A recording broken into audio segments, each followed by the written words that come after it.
is my beloved Son, with whom I am well pleased. Worship him, bow down before him. He has a number, and it is the number of the beast.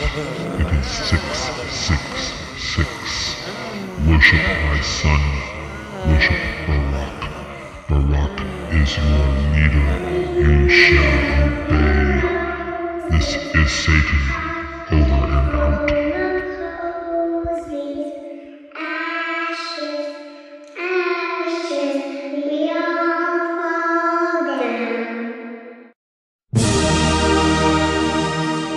All across America, people work hard to meet their responsibilities. You do your job, take care of your family, pay your bills. Sometimes, particularly in tough times like these, you have to make hard choices about where to spend and where to save. That's what being responsible means.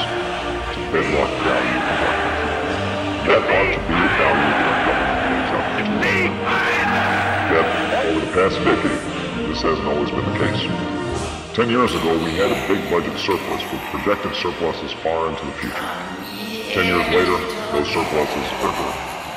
In fact, when I first walked through the door, the government's budget deficit stood at $1.3 trillion, with the budget gap over the next decade projected to be $8 trillion. And partly, the recession's to blame.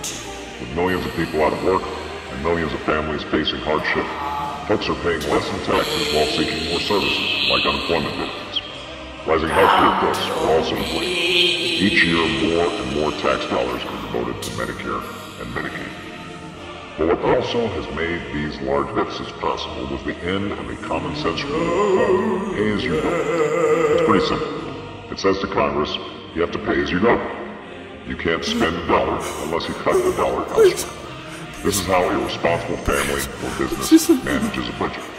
This is how a responsible government manages a budget as well. It was this rule that helped lead to balanced budgets in the 1990s by making clear that we could not increase entitlement spending or cut taxes simply by borrowing more money.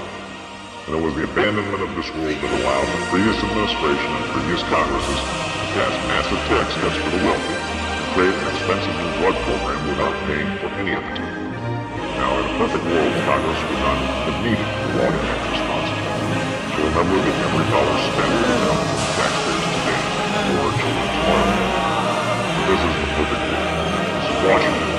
While in theory, there is bipartisan agreement on moving forward on balanced budgets, in practice, this responsibility for the future is often overwhelmed by politics of the moment. It calls brave and officials and special interest groups to the pole of local concerns, to a reality familiar to every single American, the fact that it's a lot easier to spend a dollar than save one. That's why this rule is necessary.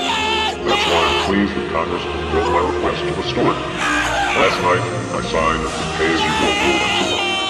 Now Congress will have to pay for what it spends, just like everybody else.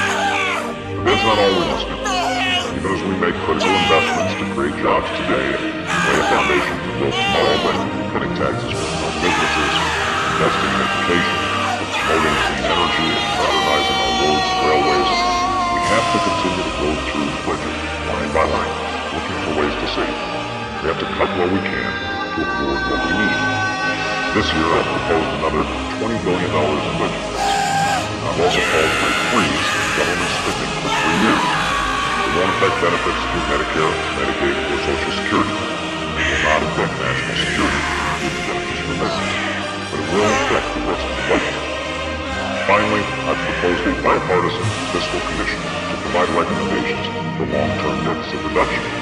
Because in the end, solving our fiscal challenge, so many years in the making, will take both parties coming together, putting politics aside, and making some hard choices about what we need to spend and what we don't. It will not happen any other way.